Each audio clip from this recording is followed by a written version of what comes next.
All right, maybe we'll begin with introductions. I will start with myself. I'm Shodhan, and I'm a product manager here at Quintype, mainly looking at the Bold product.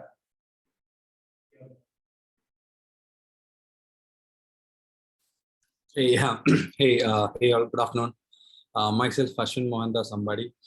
I am currently owning a couple of products at Quintype, namely Ahead and Pagebuilder, the front-end apps. What do you show? Yeah. So thank you all the entities for joining us in this webinar. And in the next 60 minutes, we plan to walk you through some of the latest updates in our respective products.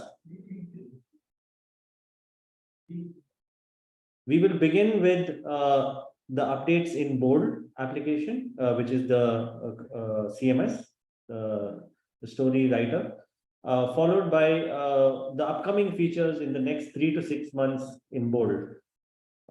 We will follow that up with the Pagebuilder and Ahead updates, the features that have gone live, and also the upcoming features in Ahead and Pagebuilder. All right. At any point in this webinar, if any of you has any questions, please write them in the Q&A section provided to you. One of us or our team members will answer to you if we have an answer directly, or we will get back to you with an answer at another point in time. All right. Let me begin with the updates of Bold. So these are the features that we've built in the last 3 months, where the team has come together and put out these features in the product. Right? So we will. So the Bold updates include the side-by-side editing. I will explain that feature in detail, followed by we have a bunch of enhancements on the way slugs are generated and previewed. So I will be showing how a slug preview can be seen, how the slugs today work with where the English and vernacular slugs are on. Also, our new feature, which is the ability to automatically generate alphanumeric slugs, followed by how the custom slug overrides any of this aforementioned slugs. We also have a small update on YouTube Shorts, a URL pattern that we now recognize. We also have the delete user API on our authentication service, and also the ability to delete a consumer on Bold using that API. Followed by a small update around the media library, where there is an option to filter images by upload date. Okay, let me begin with the first set of features, which is the side-by-side editing. Right, through the entire process of the writing of a story, we've listened to a lot of feedback from our customers that the manage inspector, as you see on the right-hand side of my screen, is not accessible while I'm writing content on the left-hand side. So we have gotten rid of that restriction, and now what we are allowing is the ability to copy and paste content from the left-hand side to the right-hand side onto the manage inspector. This is especially useful when writers are populating the SEO fields, the SEO title, description, and keywords. Also, the ability to independently scroll the left and the right without having to close either is also something that we have released.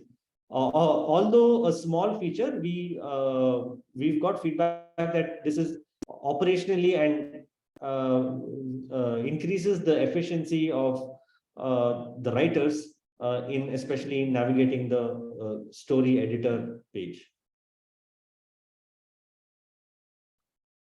The next one is the story slug feature. So I will preview each of the features, and I'm then going to show you how this works on the Bold CMS, right? So if you take a look, the second feature is the alphanumeric slug and its preview. The alphanumeric slug essentially is a slug that is auto-generated by Bold in case the writer is not willing to, or is not prepared to write a custom slug. This especially works well for non-English content writing, where the title is a different language than the slug, right? Often certain writers are we've had experiences where writers are not comfortable in the English language, and so Bold takes care of that problem by automatically generating an alphanumeric slug. However, this method of alphanumeric slug may not be completely SEO friendly, but we leave that to the discretion of the publishers, and we give that option out to the publishers to go ahead and use this. Right. So how this is accessible is the settings, configure, story slug. We'll have two options. One is the headline or the alphanumeric. The headline will simply hyphenate the words of the headline or the title of the story and have that as the slug of the story. Slug is essentially the trailing part of the URL of the story that is being published. The next feature is the ability to preview the slug, right? If you see on the bottom right, you have an option to the slug, a read-only field which previews the slug. This is especially useful for writers to see how the slug would look like once the story is published. I will be showing a quick demo of these features now. So I am on a test instance right now. So my settings, configure story slug gets me to the page where I can configure the slug of a story. By default, the headline feature will be enabled, but in this case, I have enabled the alphanumeric feature. So I'm going to go ahead and create a new story.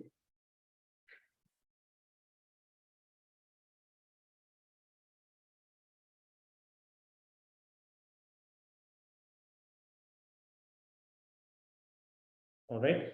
So as you may observe, now I have just opened the manage inspector. This is what we call as the inspector, and I'm able to independently scroll the left as well as the right hand side. So this was something that was not available before. Since this story at the current moment does not belong to any section, that's why you see this placeholder text. And since the alphanumeric feature is on, alphanumeric slug feature is on, the system has generated this slug, and this can be previewed. So this is how a story would look like with this preview. As usual, the custom slug feature allows you to override that. Say,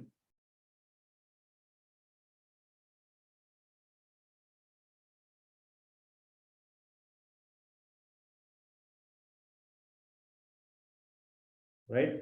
This piece of text overrides. So the changes are reflected on save. So if you see, the same text is hyphenated and is now seen as this slug. This works also with vernacular text. So I'm going to just have a Hindi text for change. So this is some random keys that I'm pressing. So I'll remove the custom slug and I'm going to save it, and it falls back to the alphanumeric slug. However, If I go ahead and change it back to headline, I will notice that the headline of the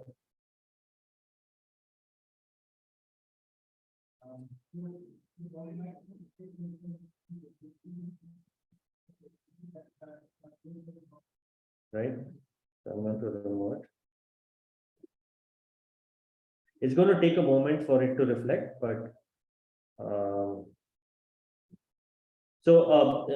going to take a couple of moments as to why this feature is especially useful.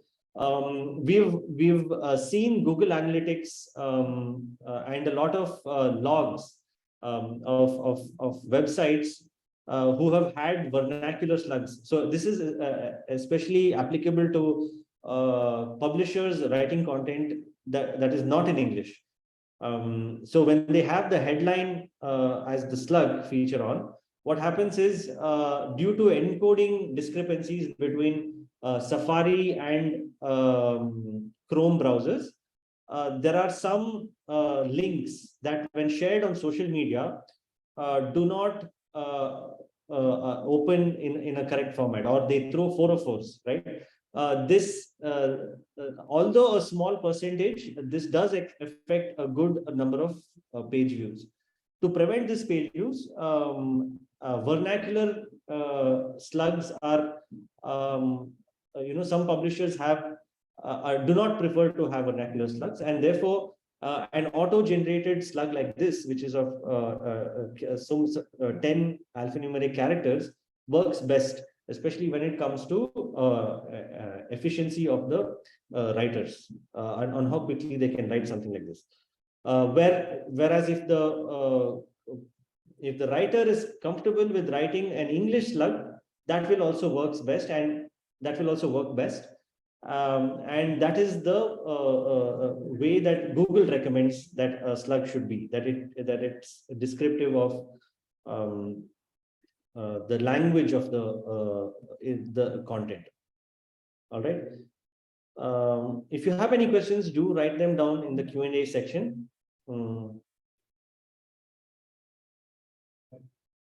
Right. So that is all about the side-by-side editing, as well as the preview of the story slug and how the headline is converted into. I'm just going to quickly show you. Okay. If you see, this is the vernacular slug, and this is how it looks. But when you share it, when you take this URL once it is published and share it across social media, it often looks very lengthy and does not give a good user experience. And that is the reason behind offering the slug preview along with the alphanumeric auto-generated slug. Moving on, we have a small addition to identify. It's a new URL pattern that we begin to we recognize, which is the YouTube Shorts. Previously, this was not identified as a valid URL and would not be easily embeddable in our editor. However, with this change, the YouTube Shorts, which is gaining a lot of popularity now for short videos, is now accepted as a valid URL format. So if I add a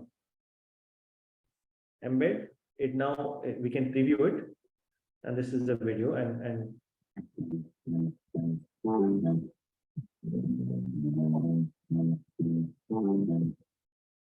all right, that's about YouTube Shorts. So the next feature is about the delete user API, which is available in our developer documentation.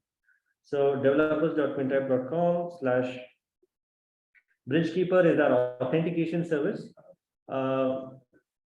This is our API documentation, and if you notice, the delete API is now available, right? This is first built in our authentication service. We have also implemented this API in Bold, and Bold as an application makes use of our auth service to maintain authentication of users, as well as the front end. So this is applicable to websites or domains that have a login, right? So those who have a login have this thing called as the consumers. Consumers are those users that are consuming your content or consuming, also known as the readers. And these readers would have signed in to the website at any one point or the other. We now have the ability to delete a consumer. This is predominantly to empower the users to have control of what the publisher keeps or not. So the readers can raise a request with the website or the publisher to have their user deleted, and then the publisher themselves can come into Bold and go ahead and delete the user.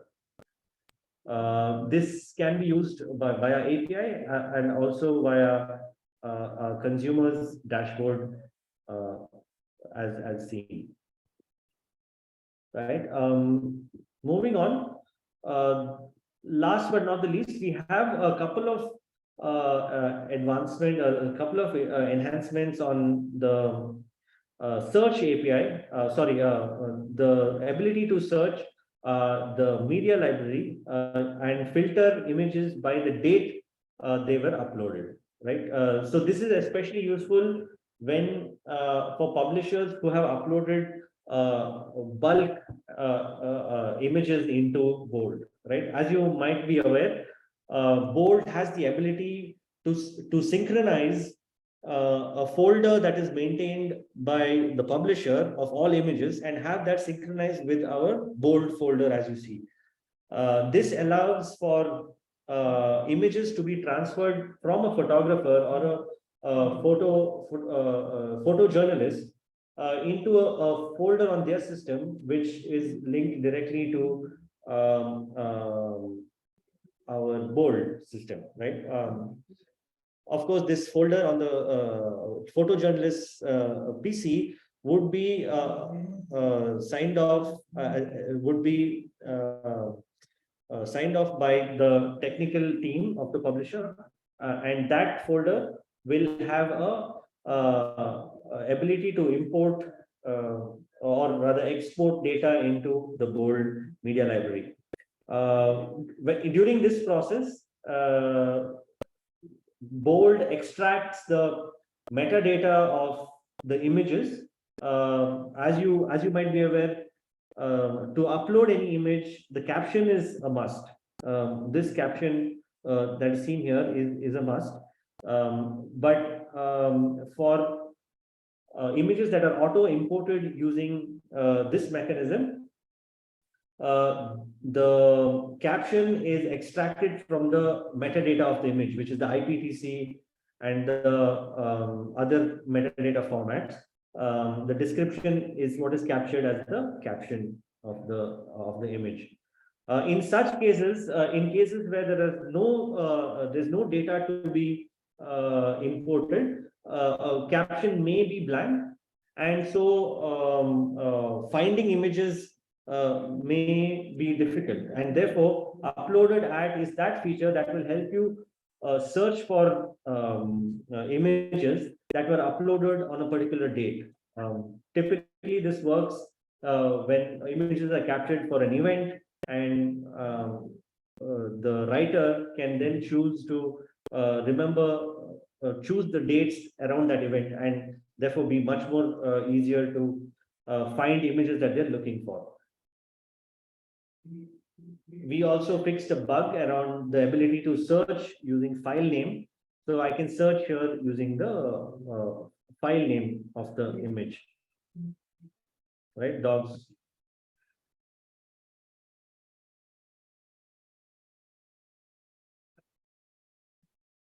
Right. So I can search. We had a bug on that. So these are the updates of the last quarter. I want to take a moment now to pause and see if you have any questions. Okay, there are no questions at the moment. So I'm going to go ahead and explain to you what is coming up next, right?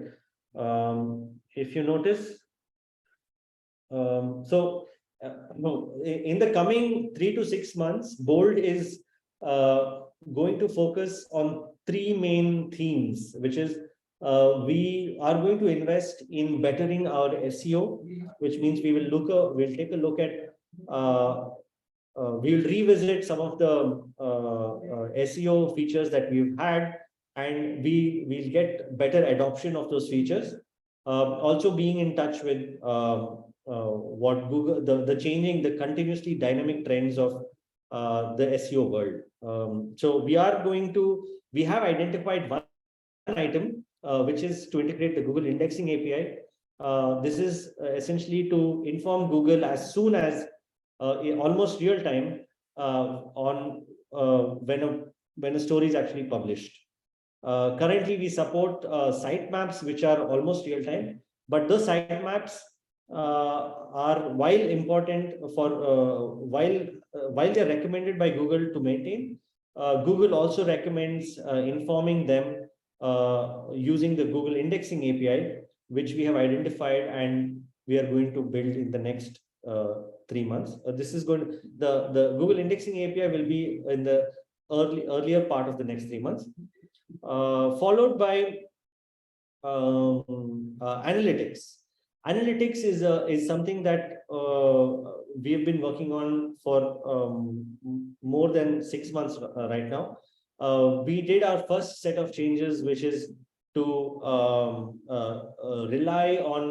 have a reliable source of information, which is Google Analytics UA, or the Google Analytics 3, or the Universal Analytics, also known. So we've managed to import that data and are using that data to power our analytics today. While that is complete, we have made way to we have made way for a much more sophisticated analytics, and to start off with and leverage the new architecture of analytics. We are going to show an overview page where snippets of author analytics, section analytics, as well as top performing stories are seen in one single page. We will be adding extra data points such as primary section, the published by user rather than the author. And many such and a couple more such data points to the entire analytics. And also we will be rolling out the first version of Queryable analytics, where we will give the ability to the user to enter parameters of the date parameters, as well as certain filters, and allow for much more insightful data specific to every publisher. Every publisher, in our conversations with them, we found out that every publisher has their own style, has their own target segment of the readers, and to each publisher different parameters make sense, and they track it at they need to track it at different for different purposes. And so making it queryable was identified as the need, and that's going to be these three are the analytics topics that we're going to cover in the next 3 to 6 months. Also, we want to invest in recommendations. Recommendations has been a big desire, especially in the Middle East, as well as a lot of Indian publishers as well. Not to forget the European region as well.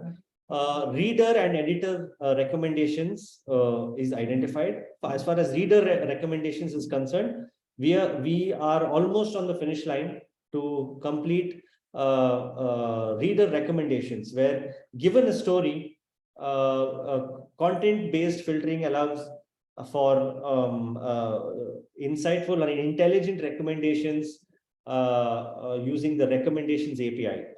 This will work out of the box and will be applicable for everyone. We will let the publishers know when this goes live.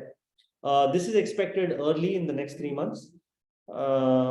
The next set of recommendations are for the editor. the editor or the writer, where certain recommendations will speed up the process of content writing. Items such as tagging, summarizing, and auto headline generation are identified as items that will help editors and writers do a much more efficient and a quicker job. So this is what is coming up as far as Bold is concerned.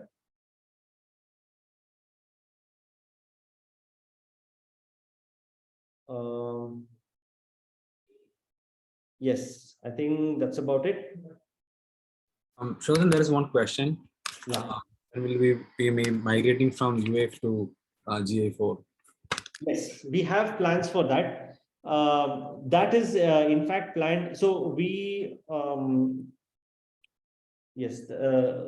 planning for that feature in the month of January. So January 2023, January, February, March. That's the time period that we have planned to do that. We initially thought of doing it in the 3 months now, which is October, November, December. But we deliberately moved that to January, February, March, given that we have time till July to have this. We thought we'll give some time for the adoption of GA4, let all our publishers and let GA4 be much more adopted across the globe. There were also some apprehensions on Twitter and a lot of conversations on social media where GA4 was not so reliable. So we are consciously giving it some more time. So we hope to pick it up. So we are positively looking to pick it up in between Jan to March in 2023. All right, that's about it. Is there one more question?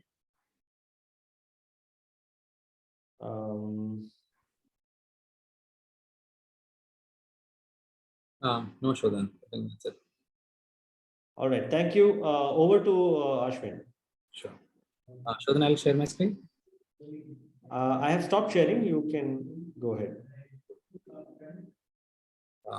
Yeah, I can see your screen now. Okay. Thank you, Shodhan. So these are the features which we have completed in the last 3 to 6 months, and we'll go through them one by one. So dark mode is something which has gone to prod very recently. This is on the front end. So since Ahead and Pagebuilder are connected to each other, so I have clubbed all of those features in one slide. Then we have the SEO metadata support on static pages. So this was something which was Bold is supporting for quite some time. We brought that to Ahead Pagebuilder. Ahead do support custom fonts as of now. Then we have uniform made the time zone across the website to be uniform. And we have introduced shortcode variables on the insert code feature, and we have brought in RTL Preview in Pagebuilder. So we'll quickly go through the features as such. Dark mode support. Yep, this is something which is already in prod. Like any other major OS and browsers and all the devices, all of them actually mainstream devices at this point of time do support dark mode. And this was a constant ask by many publishers as well to enhance the user experience. We have made it happen, and it's now readily available on Ahead Pagebuilder. I'll quickly visit one of the websites which do have this dark mode configured. So this is one of my testing instances. To start off with, to test the waters and to test the interactions of the end users, what we've done is we have just introduced one symbol icon, the far right hand side on the header. Now this particular icon that you see on my screen will be available for all the headers. On click on this one particular icon, the entire page is shifted or changes to the dark mode. And the preference which the user has made, let's say if you are chosen to continue on dark mode, this will be retained in this particular browser, regardless he logs out and comes back. This preference will be retained. We are not keeping intra device preferences. That is something which is in the books, in the roadmap. So few things that publishers want to probably take care of before turning on the dark mode is definitely the first thing is the logo. So some of the logo can go well with or either dark or light mode. It would look really nice. So I'll take this example here. So if you look at this example, my head is written in black. What would happen is if I am to use this very same logo in my website in dark mode, the head part will not be visible. So what it means, I need to have a second variation of the head logo. So what it means, when you have a dark mode, if your logo is something which is closer to the dark or lighter color, you will have to have an alternate head logo which will work with the other mode, the alternate mode. So the end users, they'll just click on this particular icon and the entire website shift to the corresponding mode, and this will be retained when they navigate from one page to another as well. And we'll quickly log into Pagebuilder as well. This toggle is now configured on the header part at this point of time because the toggle is always comes on the header of the website. And what it so I just want to show you one component that is going to be very useful. In all of our layouts, in all of our components that we have in place, we have added a new tab for the light and dark mode. So this is something very new that we have added. If you earlier all you had was you can choose one theme color and choose one bullet color, and that was it. Now you have an option to choose for the corresponding color, which would look good on the dark mode as well. So what it means, let's say if I want to change the let me pick up one other component. So this, let me show you this component. I have decided to show the background color of this one particular component to be green on the light mode and to be of a different color on red color or whatever on the dark mode. So the end user, the page builder admin can actually decide what kind of a color or what kind of a configuration should it be on the front end based on the themes that they have chosen, dark or light mode. And this will be true for all the components. All of our 21-22 components do have this functionality. They have the page builder admin can choose the colors for these components. Similarly, for the header as well, when you're configuring the logo, we suggest to keep two different variations of this logo and use accordingly. So this is the header settings. Yeah.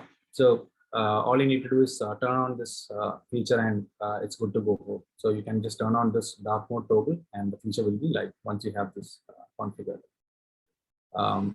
We will be keeping an eye on this feature and we'll be watching the metrics on what kind of percentage of our users are using or have shifted towards the dark mode. Two things that we will be building pretty soon on or extending the feature of dark mode is adding more of this toggle. So today it is just one toggle that you're seeing. It's a moon and a sun icon, which can be used to shift from dark to light mode. We will be introducing a few more icons. That's one part of it. Second part of it is keeping the preference of the particular mode of the particular user across the devices. So today we are not saving it into personal information, just a cookie on the browser. We will be extending it to and save it as part of the user data. So this is with the dark mode. Moving on. SEO metadata support on static pages. So this is something which is Bold, I guess, is supporting for a little over 6 months. We have introduced this like a couple of months back. You can actually add the metadata like meta description, meta title, and keywords added to the static pages of the website.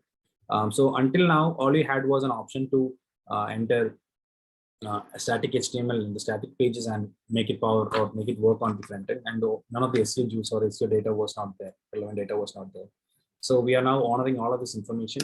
So whatever information that you're capturing against these particular fields on Bold will be acknowledged on the front end. And I've just kept a screenshot of this here. You can see that this is the HTML, the page which is powering this as a sample static page, which is making use of these input fields. So we're expecting to kind of give more SEO juice, or if publisher wants to give more information, SEO information on a static page, they can start doing it. One other feature that we have in our minds in future is bringing in the static pages to Pagebuilder. That is something which is in analysis at this point of time. More about that in the coming sessions. Moving on, custom phone support. So until today, all we used to support on Ahead was that is custom phone, was Google phone. So you had an option of you pretty much a publisher can just choose from one of those phones which Google used to support. And we have landed on publishers who used to have their own proprietary phone which they have been using. And logo phone being the brand identity, just like a logo, it's very crucial that we have to retain that identity. So we have gone ahead and extended this feature on Ahead. Today, you can actually choose from what kind of phone do you want on the website. So from Pagebuilder under general settings, you can choose a Google phone or a custom phone. So if you're choosing Google phone, then you have the options, whatever is predefined within the Pagebuilder product. Or if you're going with the custom phone, you can actually upload your own custom phone files onto the Pagebuilder and make use of it on the front end. And we have further split into two, so you can control the phone that gets applied to all the headlines, headings, and titles. And you can secondary phone can be the phone which powers the content. And if the publisher doesn't have a secondary phone, they can use the same phone as well in both the cases. So there's checkbox at the bottom which says same phone as a typing phone. So it's the switch is very easy under general settings. You have language and phones. If you look at this, I have chosen Lato as my typing phone, Dora in Google phone. In custom phone, I have gone ahead and already uploaded a couple of phones here. All I have to do is upload the file, hit save and publish. My front end will react accordingly, just purging the cache. The new phone has taken effect. So this is something which publisher will be doing way before they go live, or if they are starting off new with a custom proprietary phone, they can actually start using this. Yeah. So we do support custom phones. We do support TTF phones, the WOF2 formats. All of these phone files can be supported on the front end. We do encourage people to use WOF as it's being a bit more light and more supported by most browsers.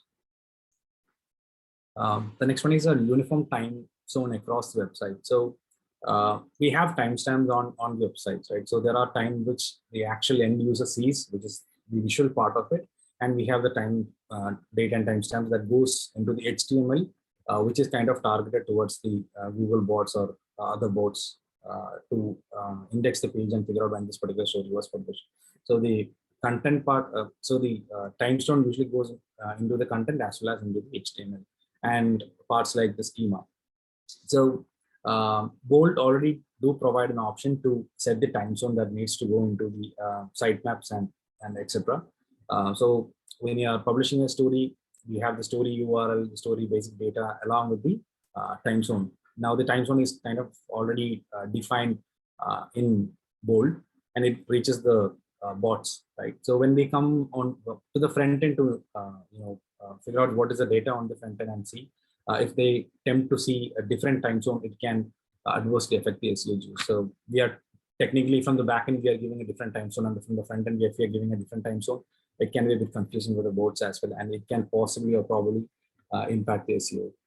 So what we have done is we have made it uniform. So we have an option in Pagebuilder today where you can set the time zone on the website. So let's say if you have chosen plus 5:30 Indian GMT plus 5:30 on Bold, we suggest you to set the same on Pagebuilder as well, so that it reflects on Ahead.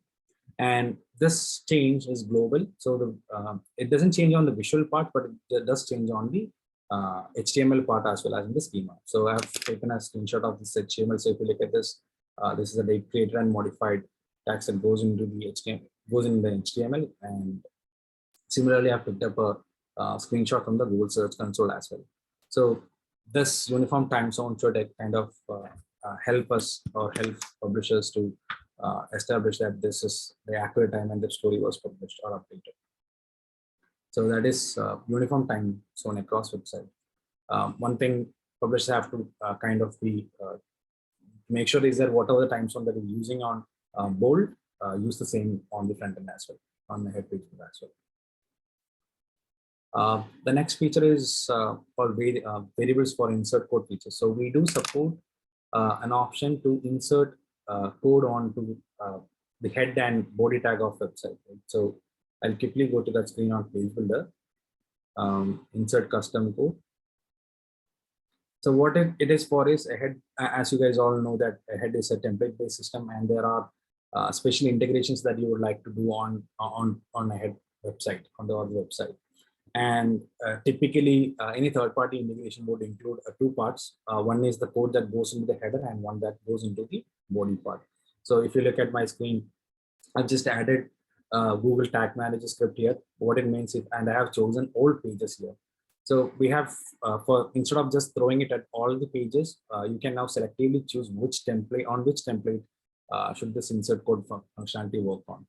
You can choose from all the pages, or just on the home page, or just on section page or story page, and likewise you can choose what template it should work on. And you can insert the code. You can give it in two parts, the head part as well as the body part.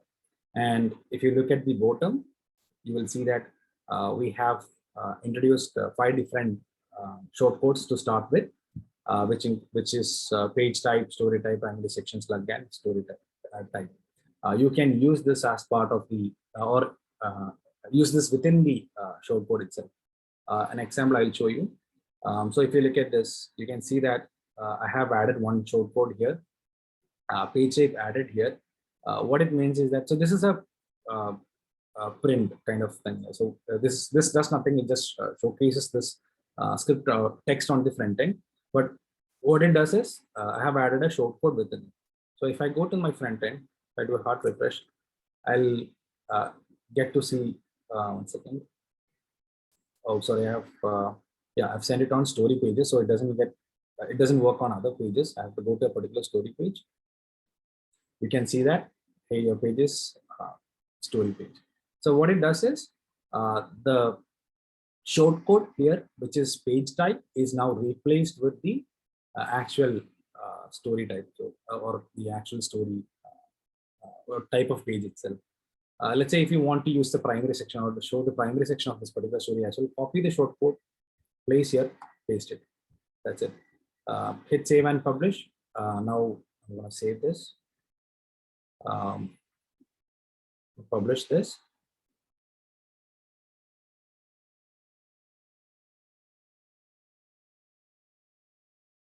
Okay.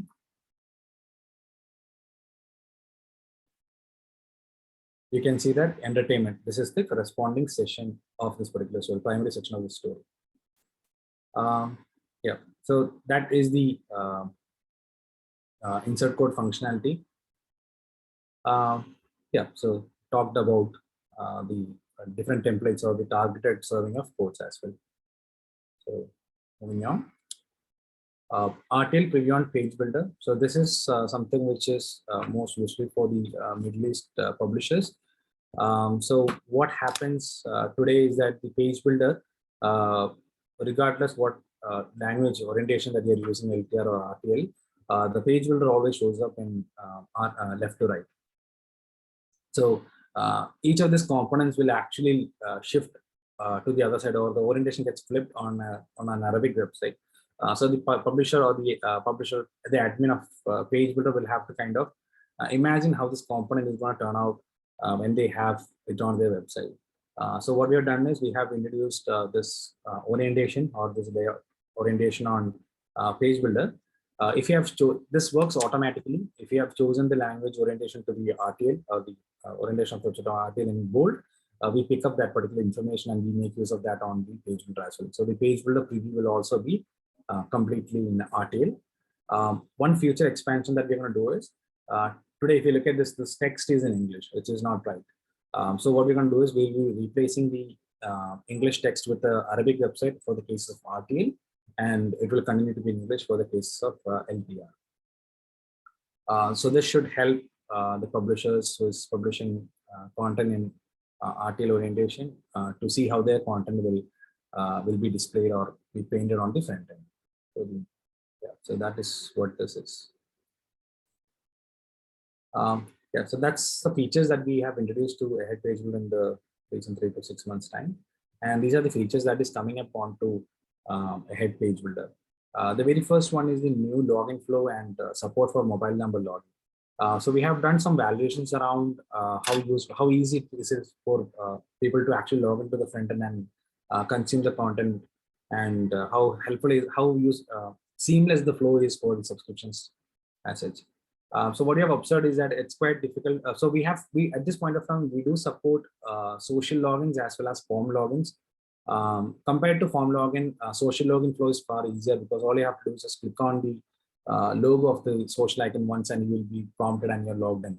So that is quite straightforward at this point of time, but no, it's not necessary that all users would have a social account logged in on their device at any point of time. The second option is definitely the form login, which is the old classic way of doing login, giving your credentials, username, password, and logging in, getting an OTP in an email, validating it, and so on. So what we identified is that if you are to support mobile number login, it will definitely reduce the friction point when the people actually log into the front end. Platform has gone ahead and extended feature which can support this. We will be definitely adding this on to Ahead Pagebuilder as well, where the end user can make use of their phone number, mobile number to be the identity rather than the email address, and sign into the front end. So this should give us a better flow in terms of login and consuming the premium content once they have subscribed it as well. The second feature that we want to work on the new subscription screens.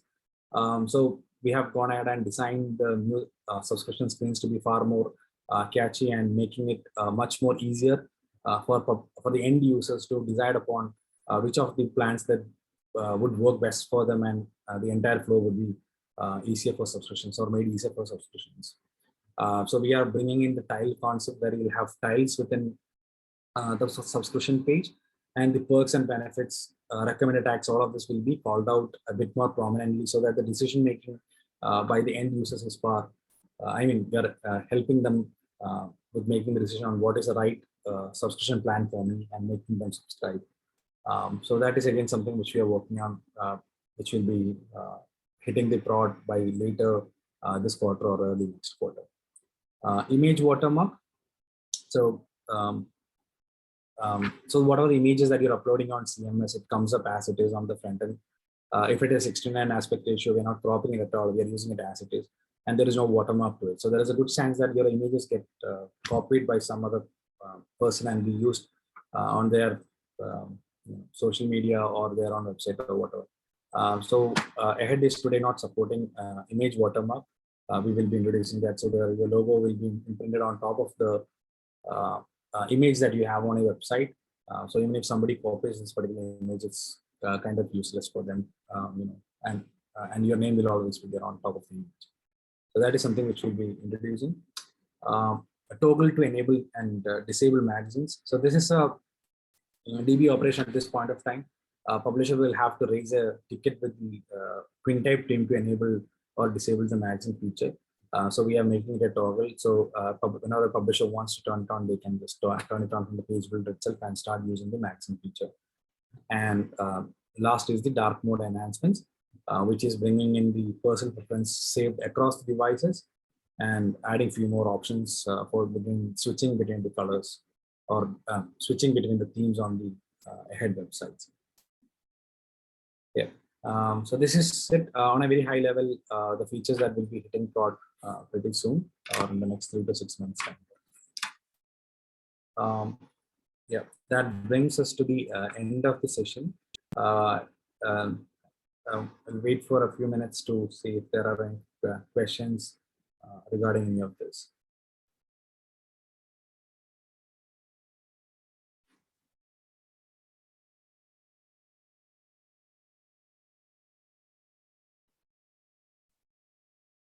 It looks like there are questions around these features.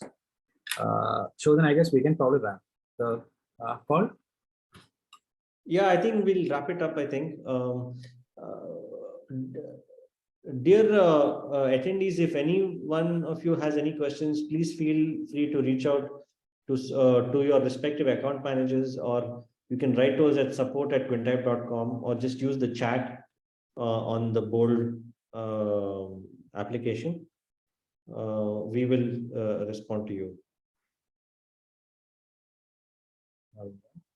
Thank you. Thank you all. Thank you all. Everyone, and have a good day.